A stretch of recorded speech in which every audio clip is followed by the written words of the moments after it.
So, salt.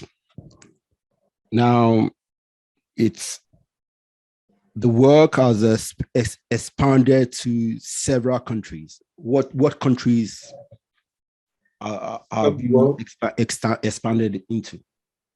Well, at some point, we were in Uganda, we're in South Tome and Principe, we're in Mozambique, we were in Benin Republic, Ghana. But like I said, I couldn't afford it. Yes, because they were glad to do it. But at some point, there was no way I wouldn't bring in some form of financial support. And at that point, we had to reorganize the meeting. So even if you go on Facebook, I'm sure you'd still see lots of Soul Talks. If you just Google check Soul Talks on Facebook, you see lots of pages. People that have really supported our work in the past. Yes. But because of financial reasons, we just had to downsize. And we're just in Nigeria, in Benin Republic, and we're in Sierra Leone. And these are just young people that wanted to go around to do research to find out, So we developed a framework called the RRDA framework.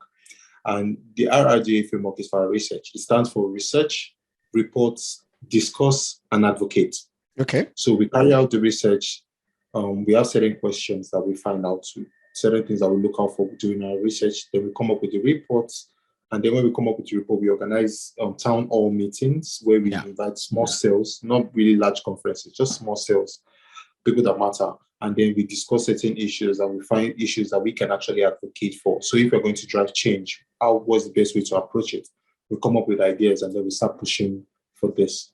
Yeah. So that has been it. In Nigeria, we are in about 13 states, and in these different states, we have like about, say, an average of about, say, 15 to 20 volunteers in these states to go around monthly for research. And that's how far we've come. We thought of also, we have a program we call Right for Change. Right for Change we launched that in 2019, where we ask young people to write about social subjects that they are really passionate about. It could be gender equality, it could be about politics, it could be about education. And then they send these articles over to us, review the articles, and then we publish it on our website, and then they get paid for doing it. So rather than hiring someone in the organization to do all of that, like, it's best if we listen to the voice of the people. And all of the articles, they are given the credits. Their names are there. Their email address. Very good. Very good. People can always reach out to them to learn more about their research work and all of that. So just giving people a voice. Just giving people a voice. Yeah. So that's basically what we do at House. You are showing me you are a real community leader.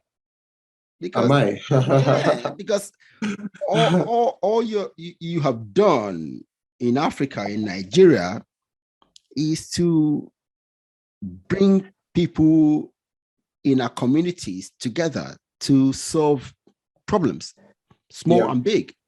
Okay. Yeah. Now, yes, your finance is a problem. Okay.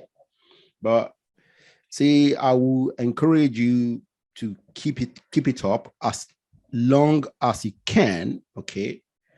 Because what you're doing is actually very useful. It is very, very useful. Okay? Yes. A lot of people will benefit from it. Yes, and I don't know if you have considered it. There may be one or two things that you guys can leverage to build businesses. Okay, for profit businesses. Yeah. So it's the financial sustainability part. So this was the puzzle then. Yeah. When we started, the reason why I did not integrate any financial plan, and also since we've been running, we've never written to any organization for sponsorship. It was all self-funded from the money I made from tailoring, and then at some point I started writing business plans, making some bits and pieces money there. And so that was the money that we used to do. And this was why, because I'm very good at problem finding and problem solving. Yep. But I needed to prove to myself, people who are like me would know that it's very easy to start things and just leave them halfway and jump onto the next one. Yeah. There are many people like that. Yeah. So I needed to prove to myself how bad I wanted it, because it would be really easy if everything was coming at a silver platter. You know, it would be easy for me to just move on to the next project. Yeah. And that would be it. So what I decided to do was to go through the hardship, go through the rocks to ensure that, you know, it's something I really want to do. And what I've discovered over the years, doing it for over 4 years now, it's that I really want to do this. Like, when I have conversations with people as regards, you know, well, I already know what I would be doing until I leave Earth. It's not going to change. Very good, my friend. Yeah, very good. Like, it's not going to change. It's not going to change. Me too. I know what I will do for the rest of my life. My existence, and it gives you some level of comfort, knowing that you have some level of sense of purpose and direction. When you know your purpose, okay. Yeah. When you know your purpose, you are comfortable. Yes. Yeah. You know, it will be hard, but even as hard as it is, that's what you do.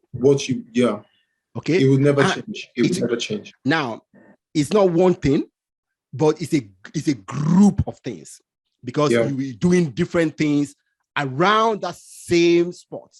Yeah, very good. Yeah. Very good. You see, I'm happy you found your purpose. I'm very, very happy. Thank you. Thank you very much.